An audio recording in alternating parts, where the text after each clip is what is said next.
del gimnasio con Casanare. Mis compañeros conmigo hoy les venimos a exponer el tema acerca del conflicto de lo que está pasando actualmente en Siria y lo que ha venido pasando hace algunos varios años. Espero les guste el tema y sea de su agrado. Lo que comenzó como un levantamiento pacífico contra el presidente Bashar al-Assad en marzo de 2011 se convirtió en una brutal, sangrienta guerra civil que arrastraba a potencias regionales e internacionales.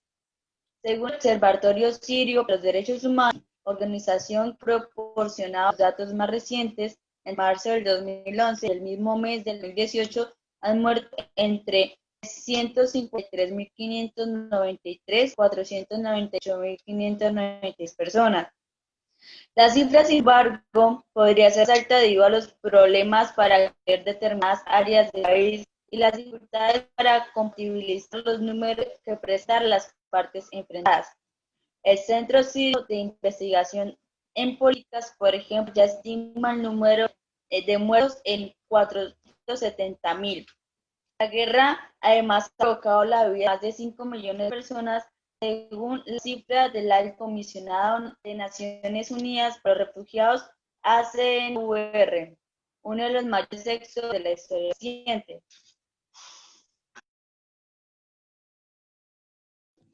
¿Cuál era la situación en Siria antes de que estallara la guerra? Años antes de que el conflicto comenzara, muchos sirios ya se quejaban de un alto desempleo en el país, de extensa corrupción, falta de libertad política y de la represión del gobierno del presidente Bashar al-Assad, quien había sucedido a su padre Hafez en marzo de 2011. Un grupo de adolescentes que habían pintado consignas revolucionarias en un muro escolar en la ciudad sureña de Deira fueron arrestados y torturados por las fuerzas de seguridad. El hecho provocó protestas pro-democráticas inspiradas por la primera ministra árabe. Las manifestaciones populares que en ese momento se extendían en los países de la región y clamaban más democracia y derechos para su población. Las más grandes que se produjeron en Damasco y Alepo el día 15 de marzo, la fecha en la que se conmemora el inicio del conflicto en Siria, y se extendieron por varios días y por diferentes partes del país. Las fuerzas de seguridad, sin embargo, respondieron a las mismas, abriendo fuego contra los manifestantes, matando a varios, lo que provocó que muchas más personas salieran a las calles. Finalmente, el levantamiento se extendió por todo el país, exigiendo la renuncia del presidente al-Assad, y la respuesta en fuerza al gobierno para sofocar la decisión solo reforzó la determinación de los manifestantes. Pronto cientos de miles estaban protestando en todo el país, exigiendo la salida de al-Assad, y para julio muchos habían decidido empuñar las armas. Segundo,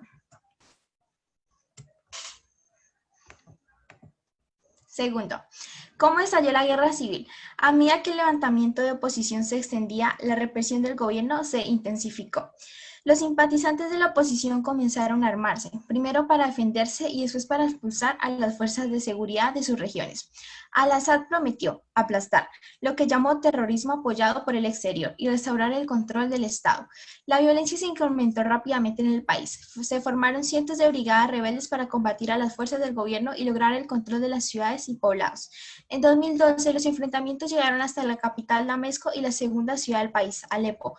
Para entonces el conflicto ya se había convertido en más que una batalla entre aquellos que apoyaban al Assad y los que opinaban sobre él. Adquirió pronto características sectarias, enfrentando a la mayoría sunita del país contra los chiitas saulitas, la rama musulmana a la que pertenece el presidente. Eso arrastró a las potencias regionales e internacionales, lo cual añadió otra dimensión al conflicto. Tercera.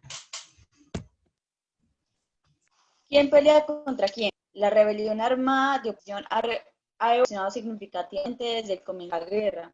Lo conoce como la oposición, es decir, quienes desean la destitución del presidente Assad.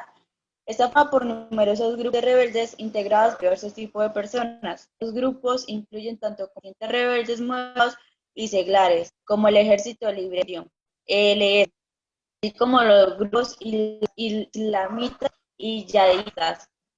Y entre estos últimos han figurado tanto el autodenominado Estado Islámico como el Frente Nusra, un grupo que en comienzos estaba afiliado al Al-Qaeda y que a principios del 2016 se fusionó con otros grupos islamistas para convertirse en Tahrir al-Sham.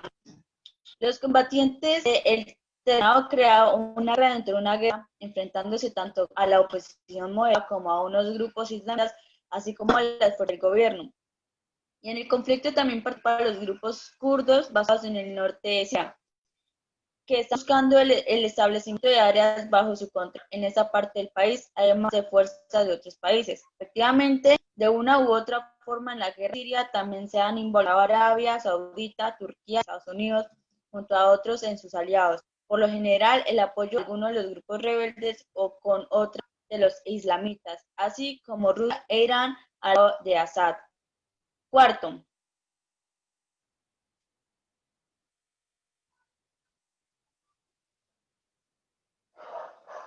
¿cómo se involucran las potencias internacionales? Estados Unidos, junto con Reino Unido, Francia y otros 6 países, dieron incursiones aéreas contra él en Siria, pensando atacar a las fuerzas del gobierno sirio. Por su parte, el actual mandato estadounidense Donald Trump dio a entender durante su campaña electoral que la guerra en Siria no era una de las prioridades de su gobierno. En esta oportunidad, la acción militar atacó a supuestas infraestructuras de armas químicas en Siria, que incluyeron un centro de investigación, instalaciones de almacenamiento y puestos de comando. Siria es el principal punto de tránsito de armamentos que Teherán envía en el movimiento chiita Hezbollah en Líbano, el cual también ha enviado a miles de combates para apoyar a las fuerzas sirias. El supuesto ataque de abril de 2018, Trump aseguró que no solo Siria, sino también Rusia e Irán pagarían su precio por violar nuevamente las normas internacionales. Los rebeldes de oposición siria han traído varios grupos de apoyo de otras potencias regionales, como Qatar y Jordania, mientras en Turquía también ha apoyado a nuestros grupos, aunque la armada por el avance de las fuerzas kurdas, a quienes a causa de simpatizar con su enemigo, el proscrito Partido de los Trabajadores del Kurdistán, también ha atacado algunas posiciones en Siria. En el sureste del país, Israel ha chocado con fuerzas apoyadas por Irán y Siria, una prueba más del conflicto que se ha convertido en una guerra subsidiaria entre rivales regionales.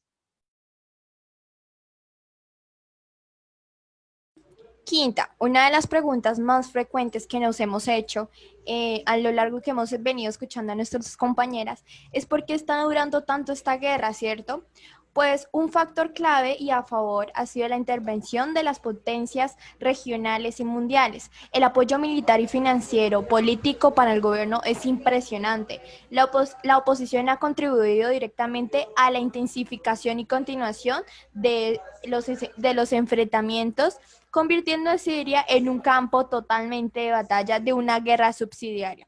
También se ha causado las potencias regionales que fomentan el sectarismo en el que era un Estado ampliamente secular. Bueno, una de las causas más importantes es la aparición de nuevos grupos que han aprovechado esta situación tomando control totalmente del país y de franjas territoriales al norte del este de Siria, añadiendo un conflicto más. Sexta, ¿cuál ha sido el impacto de esta guerra? Bueno, según estudios de la ONU, el conflicto de Siria ha traído desde el 2016 un cálculo de 400.000 muertes y se dice que alrededor del 2017 la cifra de muertos lamentablemente subió a 465.000 muertes y se ha dicho que a lo largo del 2017 hasta el año actual donde estamos, se pronostica que hayan 470.000 muertes según cifras de la ONU y entre ellos, más que todo, son las mujeres y los niños. Los países vecinos como Turquía están enfrentando una crisis tratando de albergar a lo que consideran es uno de los mayores éxodos del refugio historial reciente. Otro 10% de los refugiados han buscado asilo en Europa y han provocado divisiones en nuestros países como compartir con la responsabilidad. Muchísimas gracias. ¿Qué ha hecho la comunidad internacional para poner final al conflicto? debido a que ninguna de las partes es capaz de infligir una derrota decisiva contra la otra. La comunidad internacional concluyó hace mucho que la única forma de poner fin a la guerra es con una solución política. El Consejo de Seguridad de la ONU pidió la implementación del Comunicado de Ginebra de 2012, en la que se contempla un organismo de gobierno de transición con amplios poderes ejecutivos, formando sobre la base de consentimiento mutuo. Para las conversaciones de paz de 2014, conocidas como Ginebra II, se interrumpieron a la ONU, responsabilizando al gobierno sirio por rehusarse a discutir las demandas de oposición. Estados Unidos y Rusia negociaron en 2016 varios acuerdos de cese de hospitalidad que eventualmente fueron suspendidos en enero de 2017. Rusia, Irán y Turquía anunciaron un acuerdo para un cese al fuego parcial que tampoco llegó a tener éxito. Bueno, muchísimas gracias por su atención. Y espero que les quede muy claro que la única manera de resolver los conflictos es mediante el diálogo, no la violencia.